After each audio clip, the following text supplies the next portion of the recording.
Hey everyone, and welcome back to The Advisor. I am so excited. We have an amazing guest on the show today. His name is Barry Alexander Brown. So he's a filmmaker, a writer, and an editor whose work has been nominated for two Oscars.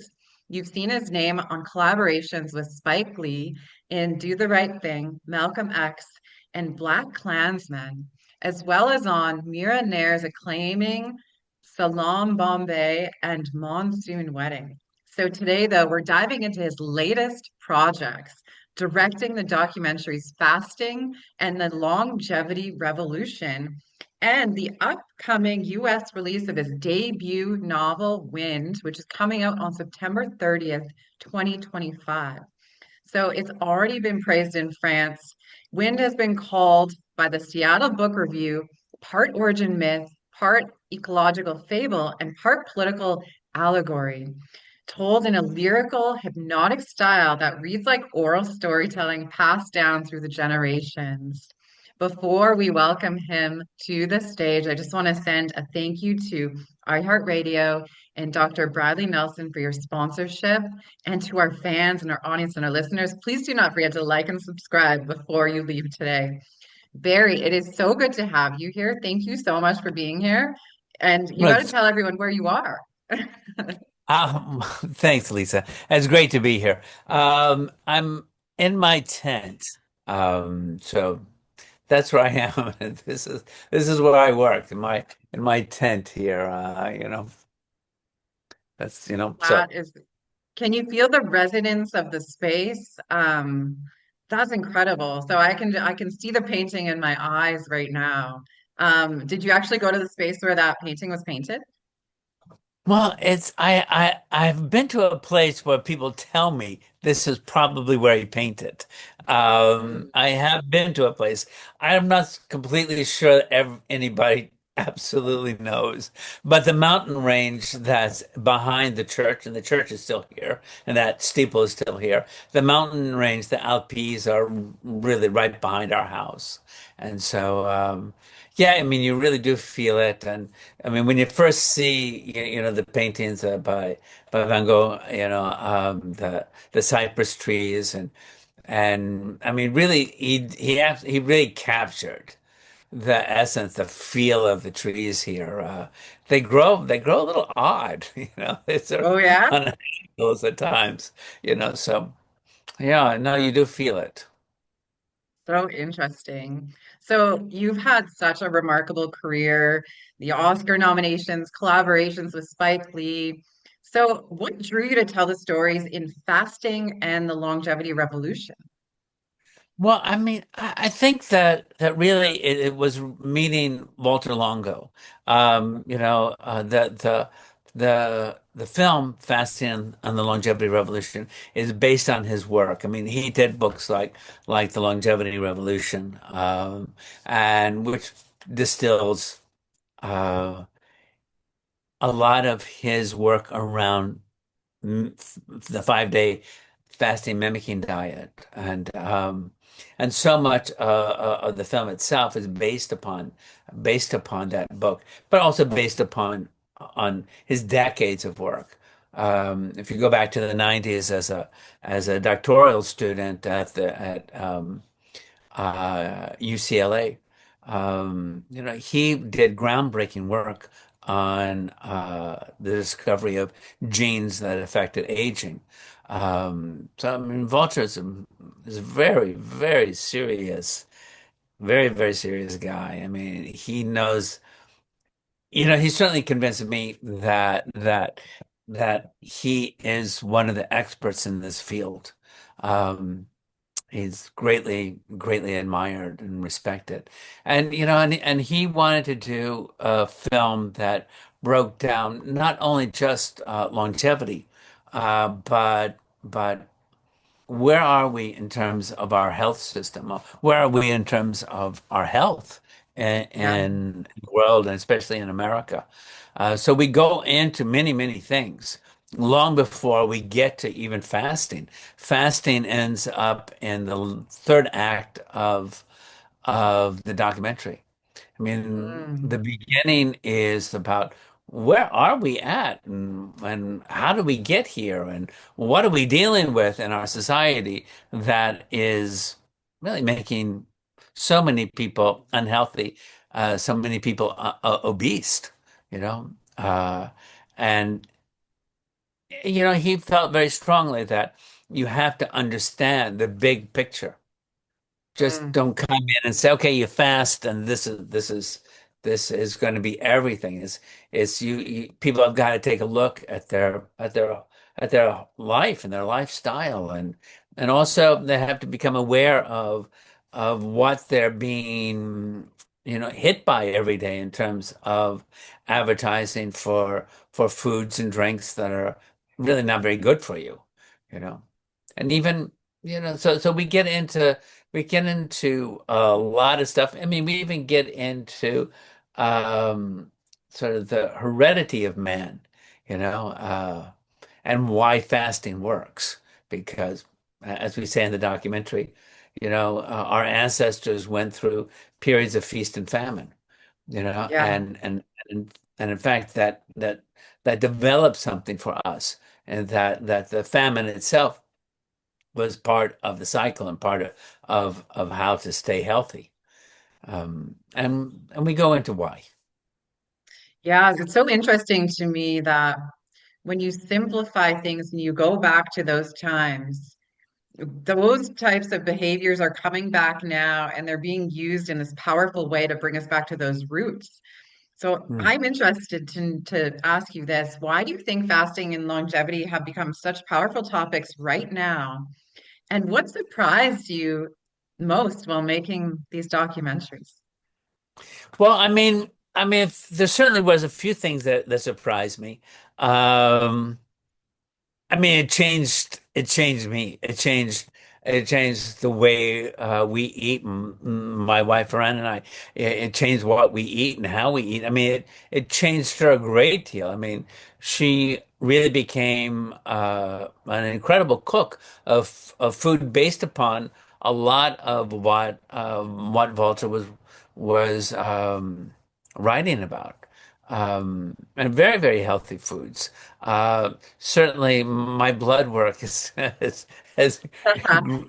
greatly improved. Improved. Greatly. You know, What kind and of things did you guys change? well, really. A lot more vegetables, a lot more vegetables, and for her creating dishes that are really delicious, and it took her a while to get to this place where she could comfortably and cook with many, many different kind of vegetables and deliver things that across the board people eat her stuff and they think, I mean, this is amazing. Also, we're a lot of our year is here in Provence, and this is a place that champion that kind of eating and that kind of cuisine for centuries. You know, so we're in a place that where you can get incredibly fresh vegetables, where you can get healthy organic vegetables. We go to a market, and the style of life in France is to not have big refrigerators that you fill up, but sort of you shop on a more of a daily or every other day way, and it's the nature of life here. And there's just lots and lots of dishes here that lend itself exactly to this kind of cuisine. Mm, Um, so, in terms of like why now there seems to be um, such a fascination with longevity and yeah. fasting. I think it's been growing for a long time. And I think that we as a culture have been shifting towards this slowly over I think decades. If you go back to the 1950s and 60s, there was a lot of TV dinners, and then Yep. my generation. my generation kind of rejected that and said, no, no, no, we're not doing that. We're not doing that. Of course, it seems as if there's been two groups, one group gro going, traveling in a way towards just the opposite of this kind of Mm. eating. A lot more meat is being consumed in the world, and a lot more meat being consumed, in the Western world. Um, when there's also a group that's doing just the opposite, cutting down on red meat, cutting down on drinking. Because we've seen those reports recently where in America there's fewer and fewer people who are drinking on a regular basis. Yeah. Um, and obviously, just I think that people are taking this stuff, and it's come slowly into their own hands of how am I going to be healthy? And not just longevity, but how do I reach an age where I'm healthy to the end, where I'm Yeah, active and people don't healthy? want to suffer. No one wants to grow old and suffer. You want to be able to get out of bed and hug your grandchildren and yeah. Yeah, yeah, yeah, yeah, yeah. And my own mother turned 100 years old in June, Ooh. Wow. you know, and you know, I mean, I look at how we were raised, and certainly her own philosophy about food, which was trying to constantly getting us not to not to eat a lot, and we didn't grow up around with sodas and the like. It wasn't a thing that it wasn't a thing, you know. Yeah, which is the complete opposite for me. I remember my grandfather always eat, eat, eat, eat more.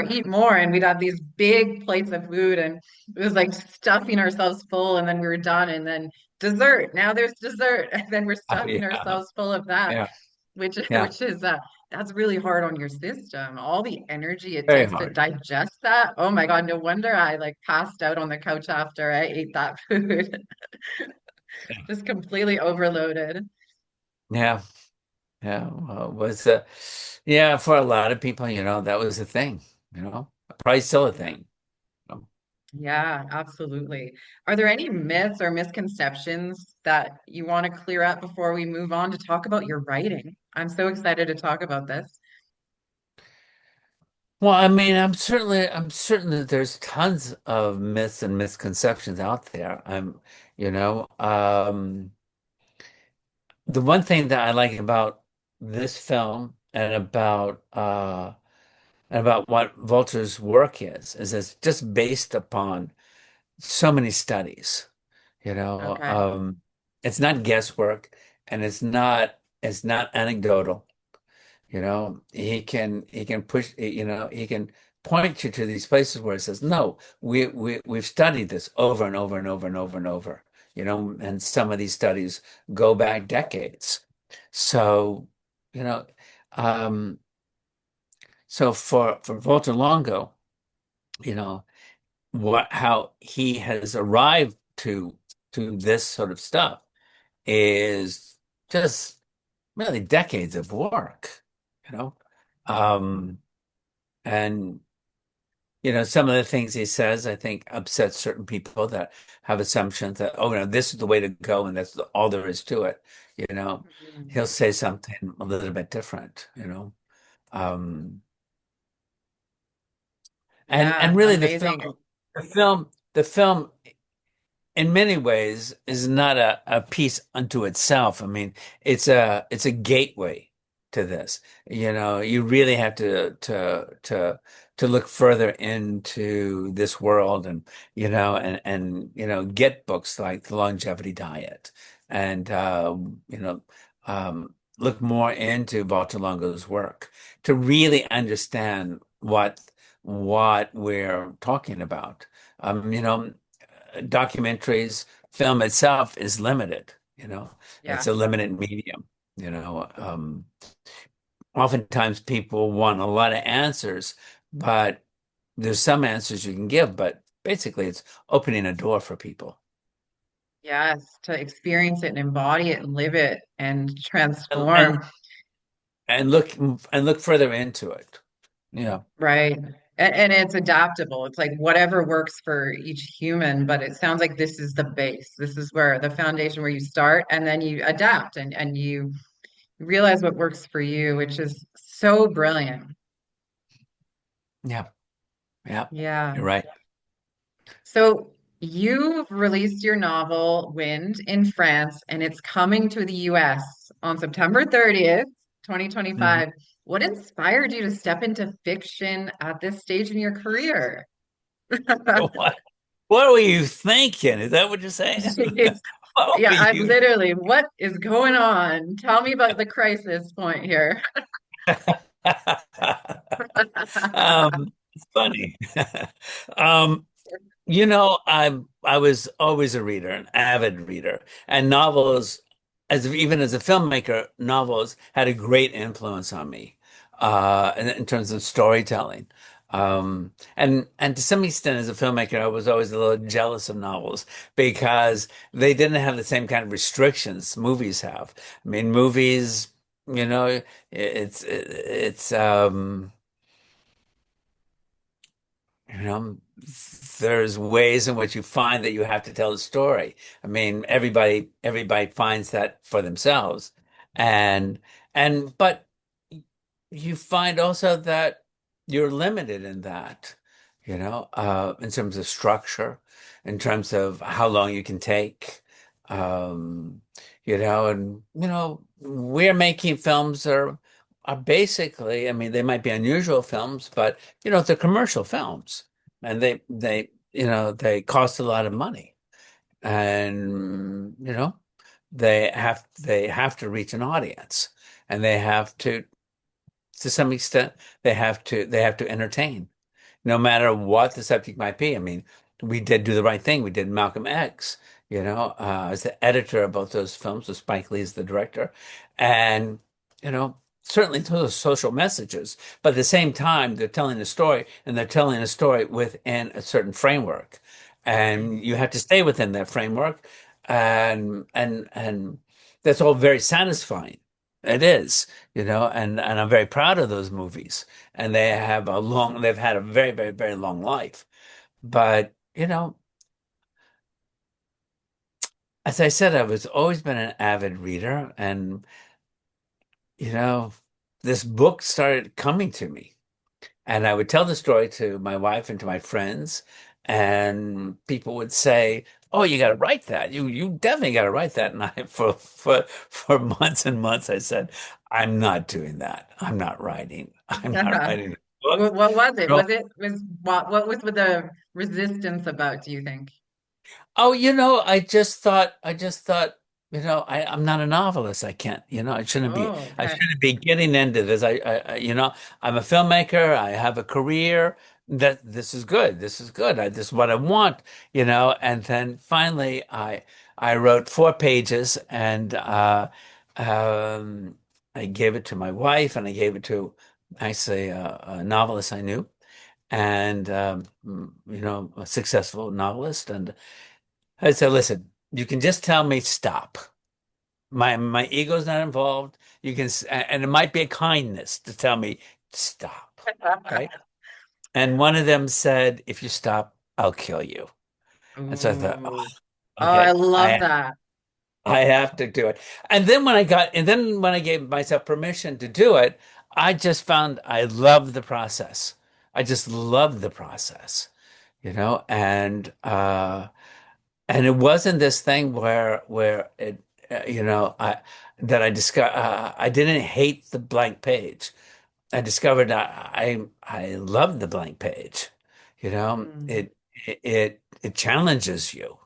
Yeah. It does, but you know It's it's blank. interesting how we put these limitations on ourselves, and then Yeah. when we allow it to transform, then it just becomes part of us. But that block that you had was that like limitation that you had, and now you look at you, you're releasing this book and it's coming into the US at the end of September. That must have been incredibly empowering. Well, it's very, very satisfying. I mean, I actually have this is like a proof of the book. So I do have the Beautiful. proof, you know, some wind, uh, and it's yeah. I mean, it's satisfying, and we've already gotten some reviews of it, and the Mm. reviews have been very, very positive. And I mean, certainly one of the things I thought of at the point of finishing the book was, is it ever going to come out?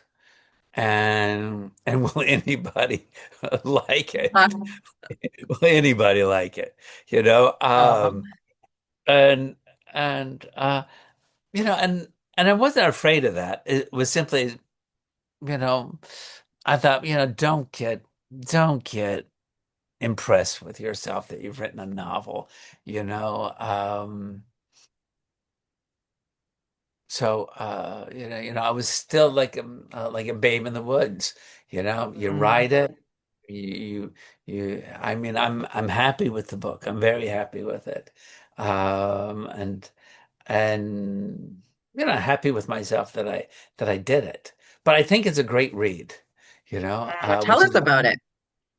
well, it takes place in an unknown time and in an unknown place on Earth 10,000 years ago, in a culture that has Mm. been forgotten. And the main character is a character named Aeon the Leaf. He's a descendant of these once vicious people, Toroks, and he's a Torok. And the Torok nation, 1,000 years before the story begins, was a nation of conquerors. Every man, woman, child, everybody was a warrior, and they lived to conquer. And once they kind of sucked everything out of a place, they moved on, and they were tricked onto this peninsula, which then got cut off from the world from a raging river. And they've been on this peninsula now for 1,000 years. And being Okay. on this place that floods to the point where they actually have to build their houses up above and into the trees. The trees have changed them after a millennium. And in the outworld that they call the outworld, they are the boogeyman. I mean, nobody has seen one in 1,000 years, these Toraks, but it's the boogeyman that children say that parents say to their children, if you don't behave, the Torak's going to get you, and when you're little, you think, and by the time you're 9, 10 years old, you think, man, you don't even exist. And the thing, as the story begins, um, the outworld sends an emissary, a very strange little emissary, into this island, which they still call the peninsula, the Toraks, because they need one person from that place to come back into the world. And who they need is Aeon the Leaf. And so the story is about his discovery of the world out there, and why they need him. And it's a trilogy. So the first book is a book of discovery, especially discovery of this world, which is a fascinating world full of all kinds of surprises for us and surprises for Aeon the Leaf, and then a big surprise for when he finally discovers why they need him, and he's not so happy about why they need him. He's not so happy. Mm. Mm. So, Interesting. so that's Wind, and then the next book is called The Unwinding, or maybe called The Unwinding, but however you want to pronounce it, you know. And yeah, Beautiful. So the Seattle Book Review described wind as this part origin myth, part ecological fable, and part political allegory. So how do you hope readers will experience their read on this blend? I think every reader is going to come to this thing and experience it very differently. Mm. I think they really will discover the things within this book that will surprise them. As one critic said, One critic said, I've read a lot of fantasy, and I've never been to a world like this. And I think this is true. This is, it's an epic tale, and it's a sort of a journey. Um, but in that is a lot of surprises, and and and he's Aeon the Leaf is sort of an innocent when it comes to being out in the world. At one point they tried to explain money to him, right? Mm. Because on the peninsula where he's lived and where they've lived for 1,000 years, there's no money. There was never any money. And so for him, when they show him these little flat coins, he's like, yeah, yeah, yeah, I know that you think I'm a country rube, basically, that I don't know anything. But you're not going to trick me with that, and no, Wow. throughout the whole book, you know, uh, he never completely accepts the concept of money. There's one, and yet he's been given a lot of it at one point. And somebody says, "Do you know how much this is worth?" And he says, "I think I'm the only one here who does." Wow. That's Yes, it's just interesting. for him. It's just, yeah, this is not, and of course, I just wrote that, and then other people talk about, you know, uh, you know, allegory in terms of other things that we're dealing with in our world today, that How innocent. we give worth to certain things, and we all agree this thing has worth, but Yeah. I is it was just really? thinking of a diamond, not knowing its value and being like, oh, this is interesting, and then just tossing it aside. Yeah, How interesting, yeah. how innocent. It's like when you're born into this world, you have no idea. And then society makes us attach all these meanings to all these objects and items. Mhm. And to forget about that and give it all away, what an interesting place to be. Can Yeah, you yeah, yeah. imagine? Interesting place to be, you know. Yeah. Yeah, So wow. Insane. That's amazing. I love it so much. So, do you see a connection between your filmmaking and fiction writing at all? yeah, there's a lot of connection. There really is a lot of connection, because it is storytelling, and there's still the development of characters, and there are still arcs, you know. It's just that in the world of literature, um, you just have a lot more room to work, Mm. just so much more room to work, and so much more latitude to tell a story. You know, if you want to do uh, a dream, you do a dream. You come out of that dream, and and you're in another place, and it's just up to me as a writer to constantly keep you grounded, you know. But that's the same thing for motion pictures, especially as an editor. You're one of your jobs is to not lose people, keep them grounded. This is where you are. This is where you're at. Um, because if you lose them, I mean, you can lose people to the extent of what are we looking at here, And Mm. also, even though it's fantasy, um, you know, it's based upon the real world, you know? It's based upon real people, So fantasy is not a misnomer for sure, but I think it's misunderstood by some people that don't really read fantasy and think, oh well, this if this is fan fantastic, so this can never happen, this can never be. But Yeah, the they're the people picturing who've like done it, dragons and demons and fantasies. Yeah, exactly. The right? word, But yeah. but to some extent the dragons mean something, Yeah. and the heroes mean something, and the villains mean something, and these are mythic tales, and and most cultures, most cultures thrive on a certain amount of myths, you know. I mean, certainly the Greeks did, and the Romans, and we do too. I mean, I also grew up on Marvel comics, so Yeah. that's all, you know. I used to picture myself as a Teenage Mutant Ninja Turtle when I was a kid. There you go. There you go. Yeah.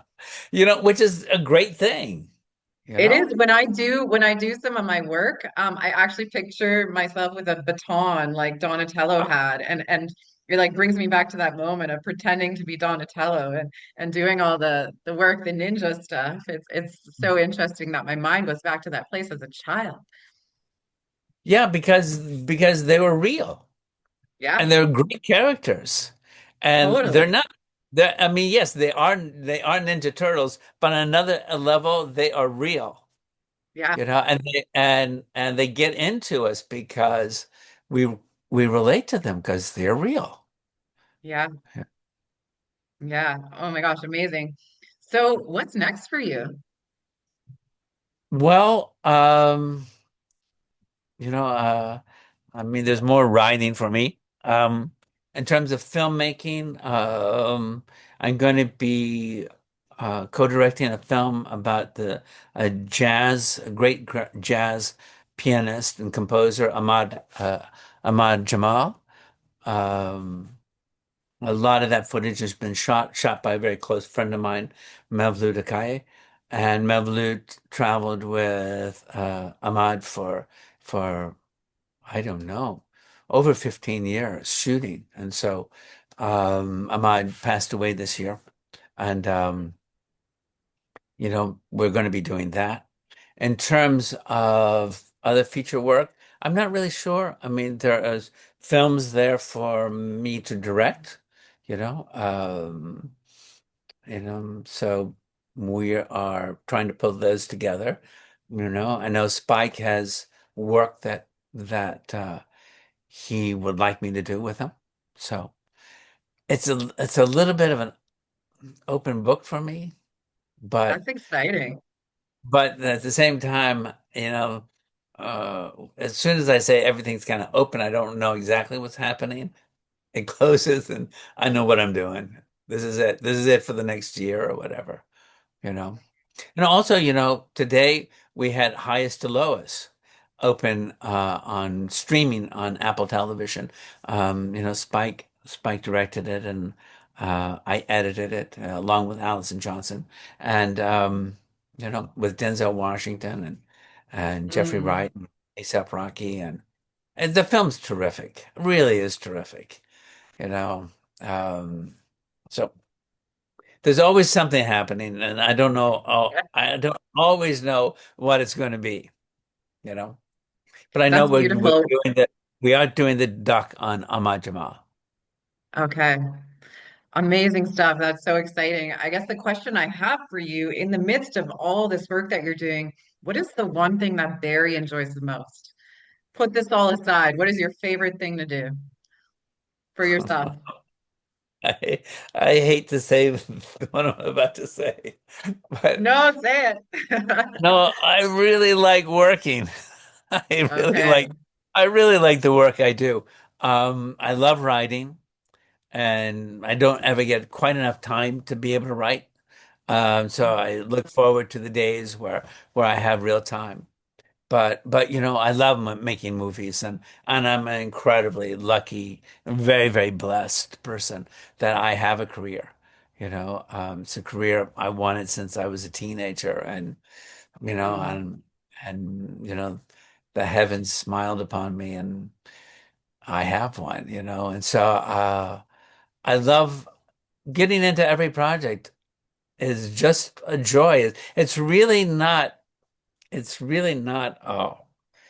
Drudgery, I mean, believe me, it's every film is work, and you really have to put the time in, and But but it's fun for me, you know, and I do like reading, um, and and and I do yoga. Mm, there you And go. There you go. Beautiful. So people can find you and your work everywhere, but where can they find the book, Wind? well, the book will is gonna be released on a lot of places, but it will be on Amazon, September 30th. We also going to we're really going to launch the book at the New York Comic Con on October 9th through the 12th. We're going to be there, and we're gonna have a sort of a kind of an event there, sort of a scavenger hunt, in which people will win certain prizes connected to the book. And yeah, so September 30th is going to be available, and you definitely can get it on Amazon. Uh, there's probably other sites that you'll be able to get it on. I mean, we also have um, a website, wintrilogy.com, where you can purchase the book. And hopefully it will also be in bookstores, you know. Beautiful, beautiful. Thank you so much for being here today. I love the tent. I think I love that so much that that is where you work and create, and something about the outdoors is so grounding. It's phenomenal.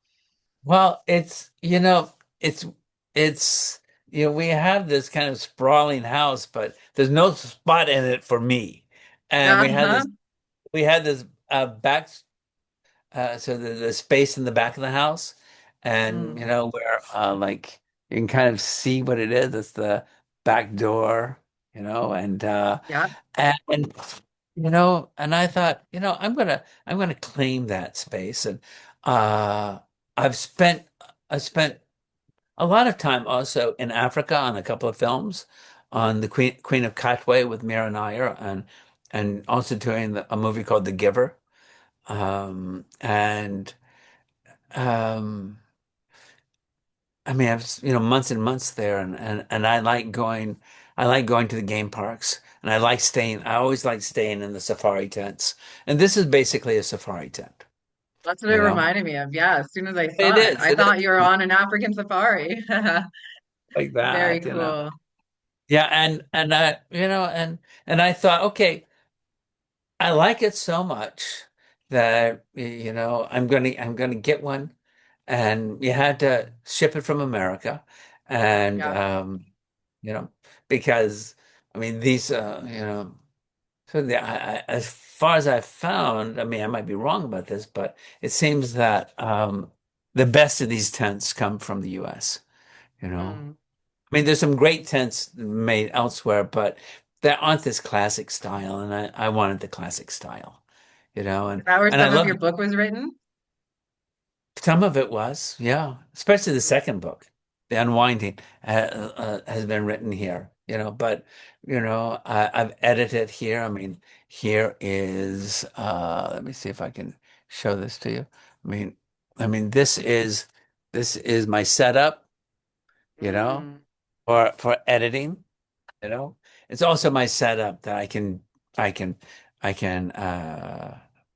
review the book and review different versions of the book on different screens. But yeah, so Your quiet, safe safari, artistic space. I love it so much. Oh my gosh, Barry, thank you so much for being here today.